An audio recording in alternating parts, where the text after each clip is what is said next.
Good evening. How you doing? My name is Ron Scott. I want to thank Jarima for having me on this evening. It is a pleasure, as this is my platform. I love to read to the children. I am a part of Real Men Read out in Madison Elementary.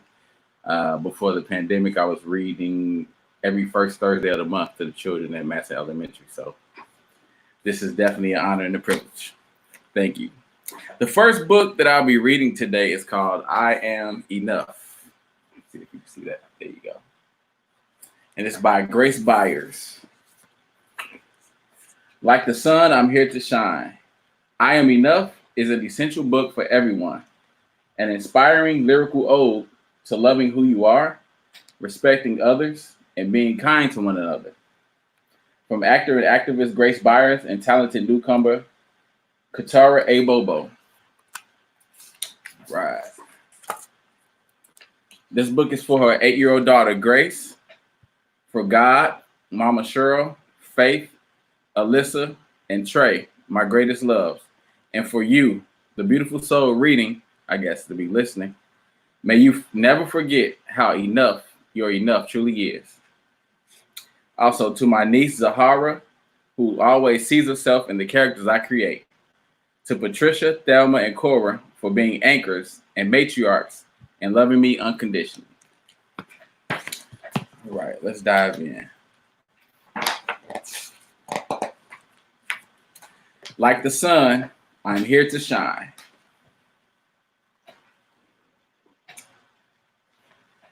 She's like the sun, shine on her face. Like the voice, I'm here to sing. Mm. Like the bird, I'm here to fly and soar high over everything. It's very inspirational. Like the trees, I'm here to grow. Like the mountains, here to stand. Like time, I'm here to be and be everything I can. Being everything that they can be. Like the champ, I'm here to fight. Like the heart, I'm here to love.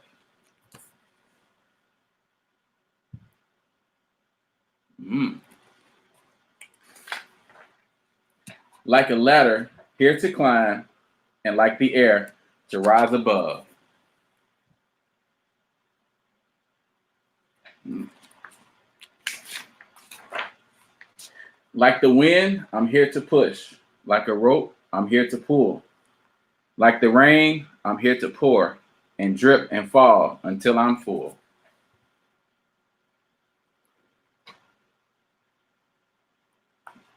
Mm. Like the water, here to swell. Like the fire, here to burn. Like the winner, I'm here to win. And if I don't, I get up again. If you don't succeed, dust yourself off and try again.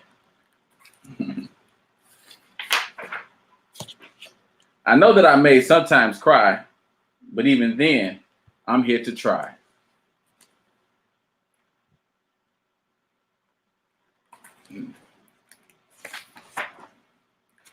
I'm not meant to be like you, and you're not meant to be like me. Sometimes we will get along, and sometimes we will disagree.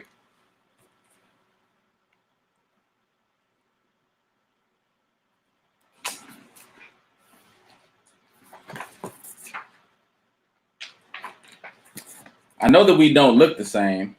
Our skins, our eyes, our hair, even our frame.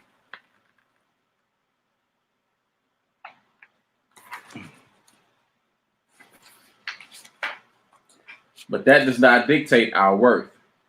We both have places here on this earth. And in the end, we are right here to live a life of love and not fear. See how that playing together? Hmm.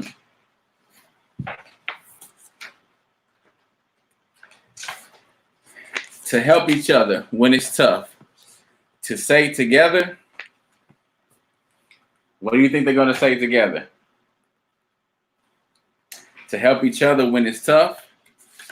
They say together, I am enough. That was a great book. Very inspirational. One of the things I liked about that book is that, even as adults, we get away from the things that we learned through childhood, life lessons. And most of those lessons can still be applied when you get grown. All right, the next book I'm going to read is called Crown, an Ode to the Fresh Cut. And this book was picked out by Jarima for me, as I am actually a barber. So I'm very interested in reading this book and see what it has to offer. Again, Crown, an Ode to the Fresh Cut.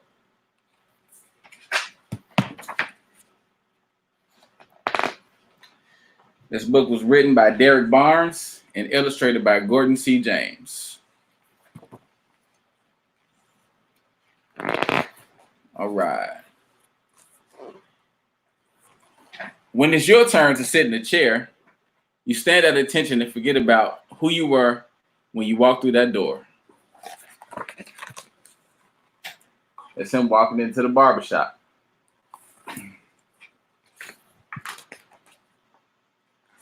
You came in as a lump of clay, a black canvas, a slab of marble. But when my man is done with you, they'll want to post you up in the museum. That's my word. He'll drape you like royalty with that cape to keep the fine hairs off your neck and your princely robes. It's amazing what a tight fade, high, low, bald does for your confidence. A dark season, if you will. That's him getting in the barber chair.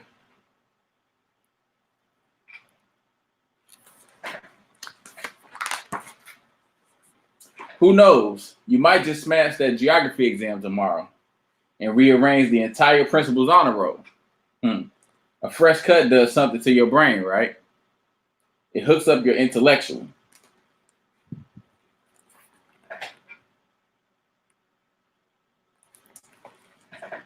You're a star, a brilliant, blazing star. Not the kind that you find on the sidewalk in Hollywood. Nope. They're going to have to wear shades when they look up to catch your shine. That's the confidence that a haircut brings you.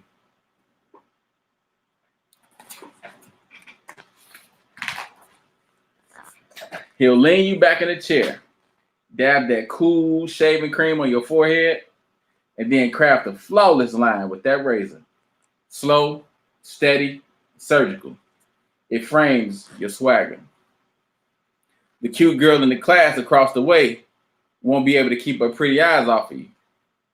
Her friends will giggle and whisper, "Girl, he's so fine." Yeah, that's what they'll say.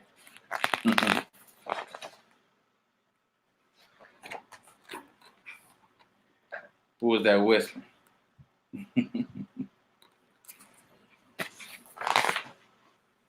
The whole school will be seasick from the rows and rows of ripples. You have more waves on your head than the Atlantic Ocean. Shout out to my do-rag and the patience. To put on this do-rag, got this fresh cut.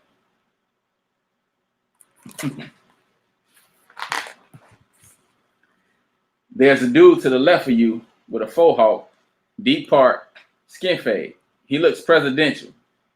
Maybe he's the CEO of a tech company that manufactures cool. He's a boss. That's how important he looks. Dude to the right of you looks majestic. There are thousands of black angels waiting to guide and protect him as soon as he steps a foot out that door. That's how important he looks. I'm talking about the guys in the barbershop getting their hair cut.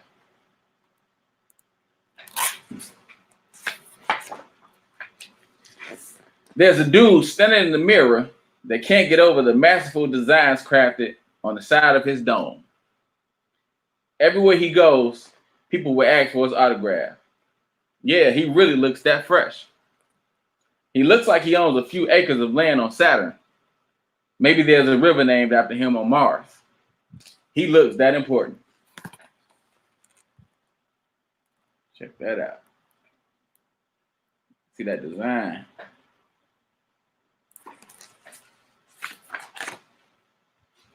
There are two dudes, one with locks, the other with cornrows, and a lady with a butterscotch complexion, and all they want is a shape up, taper sides, and a trim, and a crisp but subtle line. And sometimes in life, that's all you ever need. A crisp but subtle line. Check them out.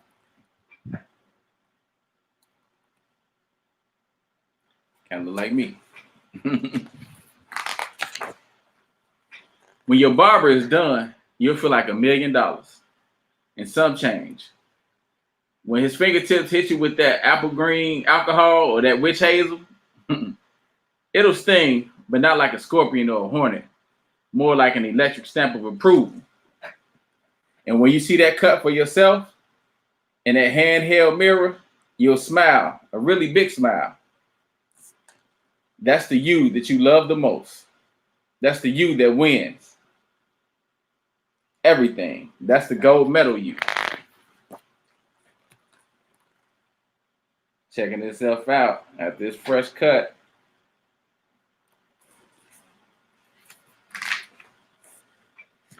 Every person in the shop will rise to their feet and give you a round of applause for being so fly. Not really, but they'll look like they want to. You'll see it in their eyes.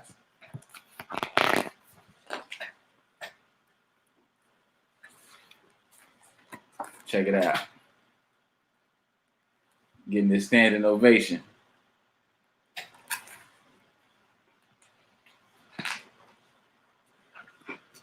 It's the look your English teacher gives you when she hands you your last test with the bright red 97 slapped on it. It's how your mother looks at you before she calls you beautiful. Flowers are beautiful. Sunrises are beautiful. Being viewed in your mother's eyes as someone that matters, now that's beautiful. And you'll take it. You don't mind at all.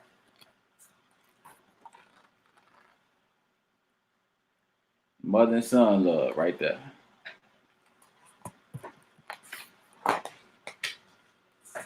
Finally, he'll remove your cape, then swipe you down with the brush made from a golden horsetail.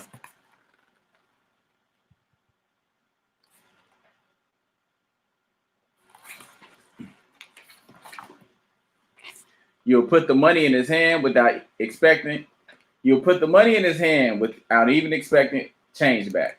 Tip that man. Yes, tip that man. It was worth it. It always is. Be sure to tip your barbers. Always.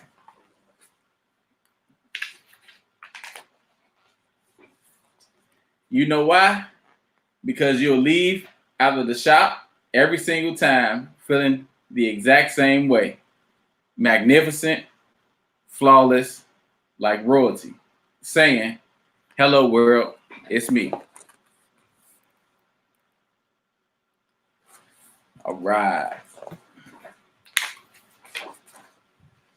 Here's a note from the author. Mr. Tony was my barber in the 6th grade.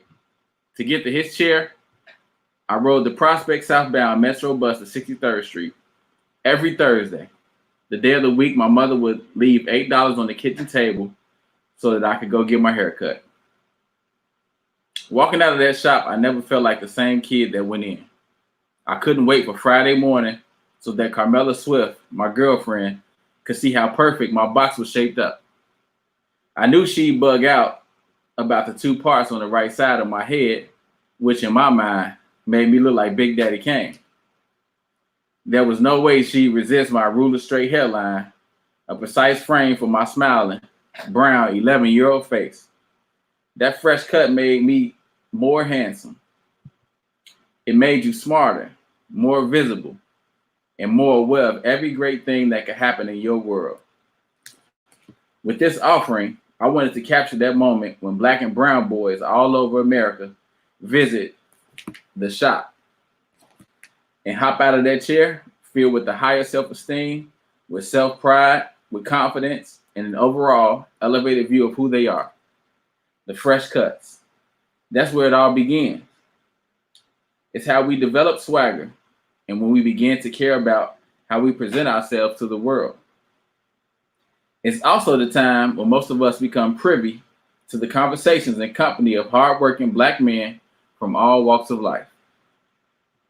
We learn to mimic their tone, inflections, sense of humor, and verbal combative skills when discussing politics, women, sports, our community, and our future. And really, other than the church, the experience of getting a haircut is pretty much the only place in the Black community where a Black boy is tended to, treated like royalty. Crown, an ode to the fresh cut, focuses on the humanity, the beautiful, raw, smart, perceptive, assured humanity of Black boys, sons, brothers, nephews, grandsons, and how they see themselves when they highly approve of their reflections in the mirror. Deep down inside, they wish that everyone could see what they see. A real life, breathing, compassionate, thoughtful, brilliant, limitless soul that matters, that desperately matters. We've always mattered. Derek Bonds. That was a note from the author. And reading this book, I can definitely tell you every word in here is true as a barber. Those are my two books for tonight. I would like to thank Jarima for having me. And you all have a great evening. Good night.